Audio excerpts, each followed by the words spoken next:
BPL দল সিলেকশনে যে আপনি এককভাবে সিদ্ধান্ত গ্রহণ করেছেন এবং এখানটা অন্য কারো মতামতকে আপনি উপেক্ষা করেছেন, রাজশাহীর দল যে আপনি ফারুক আহমেদ দিয়েছেন সেটার অডিও তো আমার কাছে আছে। সেই অডিওটা তো আমি ছেড়ে দিব দু একদিনে। আমি চাচ্ছিলাম না এগুলো করতে, কিন্তু এই কাজটা আমাকে করতে হবে। টেন্ডার প্রক্রিয়ায় এনলিস্টমেন্টের বাইরের কোম্পানিকে আপনি যে কাজ দিয়েছেন এবং এটা আপনার কার কোম্পানি সেই ব্যাপারটা আমি তো প্রকাশ করব, কে কে এটার সাথে জড়িত, এডুটেকের মালিক কে, ভাই আমার কাছে ডকুমেন্ট সবকিছুই আছে। এবং এই ব্যাপারগুলো যখন প্রকাশ করব, ফারুক ভাই আপনার কি মান ইজ্জত থাকবে? সরকারকে আপনি কিভাবে ধোঁকা দিয়েছেন এই কাজগুলো করতে গিয়ে, আপনি বড় ধরনের ফাঁসা ফেসে যাবেন ফারুক ভাই। আপনি কি একবারও ভাবছেন? আমি মানসিকভাবে মোটামুটি স্থির করেছিলাম যে ফারুক আহমেদ বিসিবির এক্স প্রেসিডেন্ট এবং তার যে কার্যকলাপ, তার যে কর্মকাণ্ড, এই রিলেটেড চ্যাপ্টারটা আপাতত অফ করব। অনেক হয়েছে, গত প্রায় 2.5-3 মাস থেকে আমি লেগেছিলাম, অনেক ধরনের রিপোর্ট আমি করেছি, টানা করেছি, আপনারা বিরক্ত হয়েছেন, আমারও বিরক্ত লেগেছে। এই একই সেটে বসে আমি যখন ভিন্ন ভিন্ন তথ্যগুলো দিতাম, একটা মানুষকে আপনারা হয়তো দেখছেন আজকে রেড টি শার্টে দেখছেন, অন্যদিন হয়তো ব্ল্যাকে দেখেছেন, যে কালারটা আমি সবচেয়ে বেশি লাইক করি।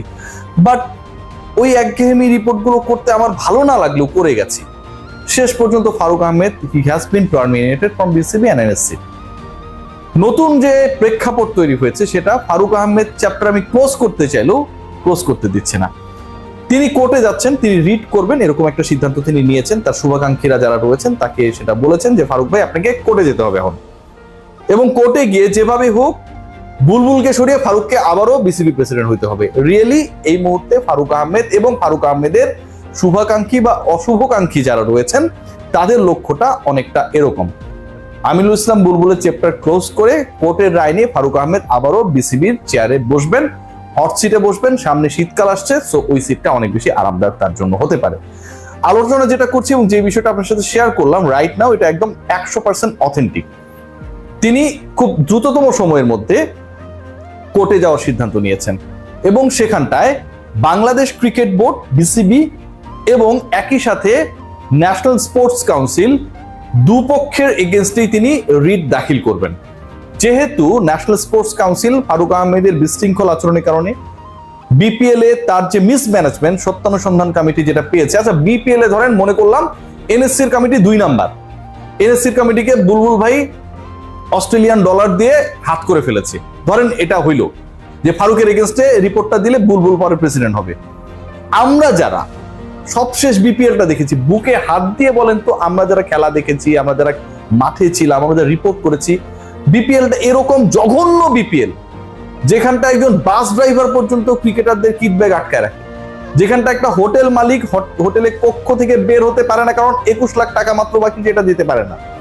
পৃথিবীর ইতিহাসে কোনো ফ্র্যাঞ্চাইজি লিগের বিউটিটা কোথায়? বিদেশি ক্রিকেটার, প্রথমবার কোনো দল খেলতে নেমেছে কোনো বিদেশি ছাড়া। রাজশাহীর সেই ম্যাচ ছিল রংপুরের সাথে।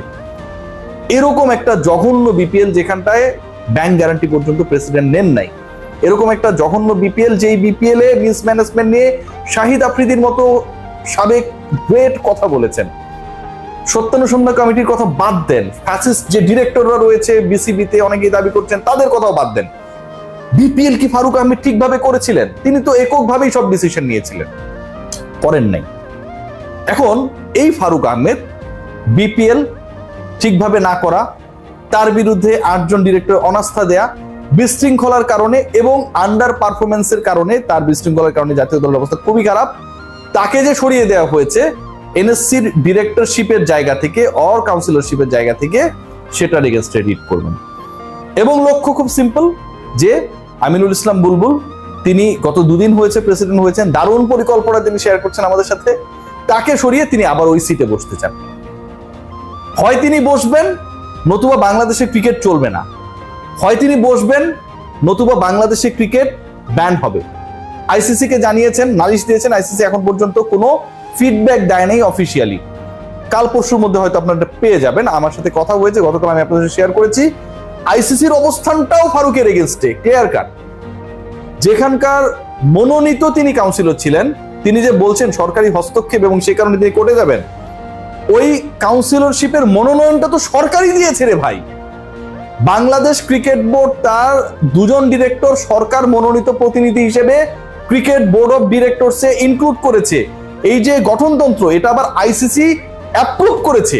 এই গঠনতন্ত্র গতকাল না, যে কোনো একটা প্রতিষ্ঠানের যদি গঠনতন্ত্র আপনি তৈরি করেন, ইন্টারন্যাশনাল যে সংগঠনটা রয়েছে তাকে অ্যাপ্রুভ করতে হয়।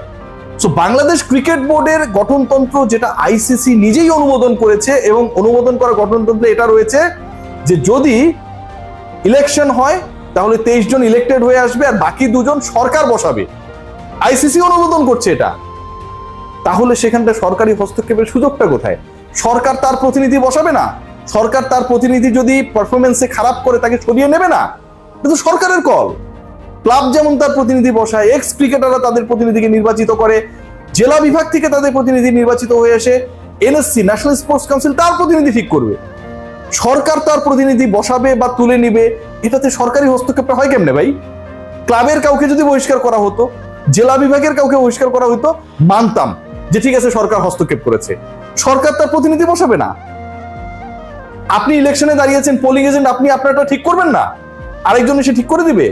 আপনি একজনকে উইথড্র করে নতুন আরেকজনকে বসানোর জন্য আপনি রিটার্নিং কর্মকর্তার কাছে যাবেন, এটা কি আপনার হস্তক্ষেপ? মাথায় ঢুকে না। আজ আগামীকাল ওই রিটটা করা হবে এবং ওই রিটের রেজাল্টটা, মানে আমি একটু বলতে গিয়ে আসলে আউলায় ফেলেছি, বুঝছেন? মানে জিনিসগুলো এমন ভাবে হচ্ছে, ফারুক আহমেদ তার পক্ষে চান। মানে সবচেয়ে মজার ব্যাপার যেটা, সবচেয়ে দুঃখজনক হলেও সত্য যেটা, আজকে যখন আসিফ মাহমুদ সজীব ভুঁইয়া তিনি জাতীয় স্টেডিয়াম পরিদর্শনে গিয়েছিলেন, তখন মোটামুটি একটা group of directors, group of journalist, director বলতে বলতে সব ডিরেক্টর চলে আসে, তাদেরকে একই টাইপের প্রশ্ন করে, এর আগে আপনারা দেখেছেন খালেদ মহিউদ্দিনের যে টক শো হয়েছিল সেখানটায় বট বাহিনী বারবার, মানে ফারুক আহমেদকে কিন্তু সেখানটায় খালিদ ভাই কোনো প্রশ্ন ঠিকভাবে করেনি, জাস্ট জিজ্ঞেস করেছেন একটা, মানে চা বিস্কুট খেতে খেতে কফি শপে আমরা আড্ডা পাই না, এরকম একটা টক শো হয়েছিল। কোনো ধরনের অ্যাগ্রেসিভ প্রশ্ন তিনি যেটা ন্যাচারালি করেন যাননি, ডেপতে যাননি, কোনো ধরনের তার রিসার্চ ছিল বলে আমার কাছে মনে হয় না, কোনো কিছুই তিনি করেন নাই। এবং ওই পার্টিকুলার টক শোতে খালিদ ভাইয়ের দুর্নাম হয়েছে, সবাই খালিদ ভাইকে তার ক্যারেক্টারটা বদলে গেল কেন প্রশ্ন তুলেছে। ফারুক আহমেদের বট বাহিনী সেখানটায় এমন এমন কমেন্ট করেছে, অন্তত 100টা কমেন্ট রয়েছে, সেখানটায় বলা হয়েছে ফারুক ভাই তার প্লেইং ক্যারিয়ারে দারুণ একজন উইকেট কিপার ছিল। সিরিয়াসলি, এই যে বট বাহিনী যারা কমেন্ট করে, এরকমই একটা গ্রুপ রয়েছে যারা আসিফ মাহমুদ সজীব ভুঁইয়াকে আজকে প্রশ্ন করে মোটামুটি চাপে ফেলার চেষ্টা করেছেন যে তিনি একটা বিশাল ভুল কাজ করেছেন ফারুক আহমেদকে সরিয়ে। একজন উপদেষ্টার সব কাজ সঠিক হবে আমি মানছি না রে ভাই, ভুল তো হবেই, হইতেই পারে, কিন্তু ফারুককে সরানোর যে ডিসিশন, বাংলাদেশের 95% মানুষ সেটাকে মেনে নিয়েছে, অ্যাপ্রিসিয়েট করেছে। সেই ডিসিশনটার ব্যাপারে যখনই কোথাও কোনো প্রশ্ন আসে, কমেন্ট সেকশন গুলো যদি আমরা দেখি, রিয়াকশন সেকশন যদি আমরা দেখি, ফারুক আহমেদের পপুলারিটির জায়গাটা কোথায় সেটা পরিষ্কার হয়ে যায়। তিনি গায়ের জোরে দাবি করার চেষ্টা করছেন, তিনি কোনো কিছুই করেন নাই। এই যে ফান্ড ট্রান্সফার করেছেন অগাস্ট মাসে 3 দফা আপনি করলেন, অগাস্ট মাসে তো আপনি বোর্ড মিটিংও করেছিলেন, কেন আপনি অ্যাপ্রুভাল নিলেন না? সিগনেটরি কথা বলছেন, সিগনেটরি বলছে যে ডিসিশন আপনি মেক করার পরে, হয়ে যাওয়ার পরে সিগনেচার করিয়েছেন, কেন? বিপিএল দল সিলেকশনে যে আপনি এককভাবে সিদ্ধান্ত গ্রহণ করেছেন এবং এখানটা অন্য কারো মতামতকে আপনি উপেক্ষা করেছেন, রাজশাহীর দল যে আপনি ফারুক আহমেদ দিয়েছেন সেটার অডিও তো আমার কাছে আছে, সেই অডিওটা তো আমি ছেড়ে দিব 2-1 দিনে। আমি চাচ্ছিলাম না এগুলো করতে, কিন্তু এই কাজটা আমাকে করতে হবে। টেন্ডার প্রক্রিয়ায় এনলিস্টমেন্টের বাইরের কোম্পানিকে আপনি যে কাজ দিয়েছেন এবং এটা আপনার কার কোম্পানি সেই ব্যাপারটা আমি তো প্রকাশ করব, কে কে এটার সাথে জড়িত, এডুটেকের মালিক কে, ভাই আমার কাছে ডকুমেন্ট সবকিছুই আছে। এবং এই ব্যাপারগুলো যখন প্রকাশ করব, ফারুক ভাই আপনার কি মান ইজ্জত থাকবে? সরকারকে আপনি কিভাবে ধোঁকা দিয়েছেন এই কাজগুলো করতে গিয়ে, আপনি বড় ধরনের ফাঁসা ফেসে যাবেন ফারুক ভাই। আপনি কি একবারও ভাবছেন কেউ না কেউ আপনার এই ব্যাপারগুলোকে খোঁজ রেখেছিল? আমার আর বলার কিছু নেই, চ্যালেঞ্জ করেন, ক্রিকেট খেলাটা বন্ধ করে দেন। আপনি যতদিন না চেয়ার ফিরে পাবেন বাংলাদেশে কোনো খেলা হবে না। আর আইসিসি কে পারেন দেখেন কনভিন্স করতে পারেন কিনা। আমিনুল ইসলাম বুলবুল যেহেতু আইসিসি থেকে এসে বিসিবির প্রেসিডেন্ট হয়েছে, আমার মনে হয় আইসিসিতেও টাকা পয়সা দিয়ে কাজ করানোর লোকজন থাকতেও পারে। বুলবুল হয়তো অযোগ্য মানুষ, সো উনি এভাবেই এসছে অ্যাকর্ডিং টু ফারুক ভাইস ইন্টেনশন। সো আপনি একটু ট্রাই করে দেখতে পারেন, যদি হয় বুলবুলকে সরিয়ে আবার চেয়ারটা আপনি পেয়ে গেলেন।